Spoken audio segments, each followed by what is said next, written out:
ವೀಳ್ಯದೆಲೆ ಶಾಸ್ತ್ರ ಹೇಳಿದ್ರಲ್ಲ ಅದ್ರ ಬಗ್ಗೆ ಹೇಳೋದಾದ್ರೆ ಅದು ಇಳಿದೆಲ್ಲ ಬಗ್ಗೆ ಹೇಳೋದಾದ್ರೆ ನಮಗೆ ಅವ್ರು ಇಳಿದೆಲ್ಲ ನೋಡಿ ಅವರೇ ಕರೆಕ್ಟಾಗಿ ಹೇಳ್ಬಿಟ್ರು ಅವ್ನಿಗೆ. ಅವನೇನು ಹೆಸರು ಕೇಳಿದ್ರು ಅಷ್ಟೇ ಕೇಳ್ಬಿಟ್ಟು ಅವ್ನು ಹೆಂಗೆ ಆಡ್ತಂತ ಅವ್ರು ಹೇಳ್ಬಿಟ್ರು. ಇಳಿದೆಲ್ಲ ನೋಡ್ಬಿಟ್ಟು ಅವ್ರು ಹೇಳಿದ್ದು. ನಾವು ಕೊಟ್ಟಾದ್ಮೇಲೆ ನಾವು ಇಳಿದೆಲ್ಲ ಇಸ್ಕೊಂಡವರು ಅದ್ರಲ್ಲಿ ನೋಡಿ ಹೇಳೋದು. ಅಂದ್ರೆ ನೀವು ತಂದಿರುವಂತದ್ದು ಇಲ್ಲಿ ನಮ್ಮ ಇಳಿಯೋದೆಲ್ಲ ಇಸ್ಕೊಂಡು ಅದ್ರಲ್ಲಿ ನೋಡಿ ಹೇಳೋದು. ಅದಾದಮೇಲೆ 5 ವಾರ ಬನ್ನಿ ಅಂತ ಹೇಳಿದ್ರು. 2ನೇ ವಾರ ಬಂದಿದ್ದೀವಿ.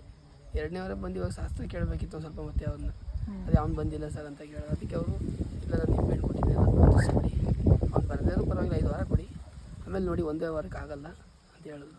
ಅದಕ್ಕೋಸ್ಕರ ಕೇಳಕ್ಕೆ ಬಂದಿದ್ವಿ. ಏನು ಸಮಸ್ಯೆಗಾಗಿ ಇಲ್ಲಿ ಬಂದಿದ್ರಿ ಸರ್? ನಮ್ಮ ಅವ್ರಿಗೆ ಲಗ್ನ ಆಗಿಲ್ಲ, ನಮ್ಮ ಬ್ರದರ್ಗೆ. ಅದು ಕೇಳಕ್ಕೆ ಬಂದಿದ್ವಿ.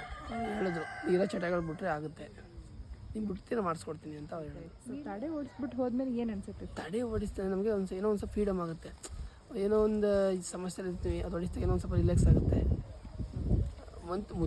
ಮತ್ತೆ ಏನಾದರೂ ಆಗ್ಬೋದು, ಇಲ್ಲ ಅಂತ ಅದು ಮತ್ತೆ ಆಗುತ್ತೆ ಅನ್ನೋಕ್ಕೆ ಚಾನ್ಸ್ ಅಂದರೆ ಮತ್ತೆ ಮುಂದೆ ಏನೋ ಒಂದು ದಾಟಿರ್ತೀವಿ ಅದಕ್ಕೆ ಆಗ್ಬೋದು. ಅದು ಇಲ್ಲೇ ಆಗೋದಂತ ನಾವು ಹೇಳೋಕ್ಕಾಗಲ್ಲ.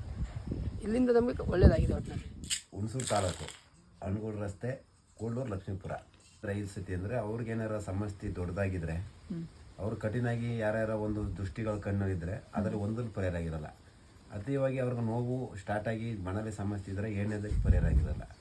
ಅದಕ್ಕೆ 3ನೇದಕ್ಕೆ ತಕ್ಕತ್ತಲ್ಲ. ಅಮ್ಮ ಒಂದು ಸತಿ ಅವ್ರಿಗೆ ಮನಸ್ಸಿರಲ್ಲ. ಅಂದರೆ ಭಕ್ತಿಲಿ ಯಾರು ಬೇಡ್ಕೊಂಡೋಗಿರ್ತಾರಲ್ಲ ಮನಸ್ಸು ಅವ್ರು ಪೂರ್ತಿ ಇದ್ದರೆ ಒಂದೇವರೆ ಸಾಕು ಅವ್ರಿಗೆ. ಯಾರು ಅವ್ಳು ಮೊರೆ ಆಗಿದೆಯಾ ಅವ್ಳಿಗೆ ಮನಸ್ಸು ಕೊಡದೆ 2 ಗ್ಯಾನ್ದಲ್ಲಿ ಹೋಗಿರೋರಿಗೆ ಹಿಡ್ದಿರಲ್ಲ ಅವಳು ತಗೊಳ್ಳೋಲ್ಲ ತಾಯಿಗೆ.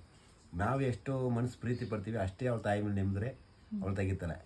ಯಾರಿಗೂ ಇಲ್ಲಿ ಅವಳು ಯಾವುದನ್ನು ಕೇಳೋಲ್ವಲ್ಲ. ಅದಕ್ಕೆ ಹೋಗಿ ಅವಳು 5 ವಾರ ನನ್ನ ಬಳಿ ಸುತ್ತಿ ನಡೆಸ್ಕೋಗಿ ಅಂತ ಪ್ರಶ್ನೆ ಕೊಟ್ಟಿರೋದು. ಮತ್ತೆ ಏನು ಕೊಡ್ಬೋದು ಇಲ್ಲಿ ಭಕ್ತಾದಿಗಳು? ಭಕ್ತಾದಿಗಳು ಇಲ್ಲಿ ಬಂದವರು ಪ್ರಸಾದ ಮಾಡಿಸ್ಬೇಕು ಹೊರತು 4 ಜನಕ್ಕೆ ಅವ್ರು ಹೆಂಗೆ ಬಂದು ತುಂಬ ನಗುನಗತ್ತ ಅವ್ರು ಸಂತೋಷ ಆದಾಗ ಇಲ್ಲಿ 4 ಜನನೂ ಅವ್ರು ಬಟ್ ತುಂಬಿಸಿ ಸಂತೋಷ ಪಡಿಸ್ಬೇಕು ಹೊರತು ಇನ್ನೇನು ಪಡಿಸೋಕ್ಕಾಗಲ್ಲ. ಅಂದ್ರೆ ಅನ್ನದಾನ ಮಾಡಿಸ್ಬೇಕು, ಅನ್ನದಾನ ಒಂದು ಮಾಡಬೇಕು, ತಾಯಿಗೆ ಒಂದು ಮಳಿಸಿರು ತಂದು ಉಡಿಸ್ಬೋದು. ಅಷ್ಟು ಬಿಟ್ಟರೆ ಇನ್ನೇನು ಮಾಡಿಸೋಗಿಲ್ಲ.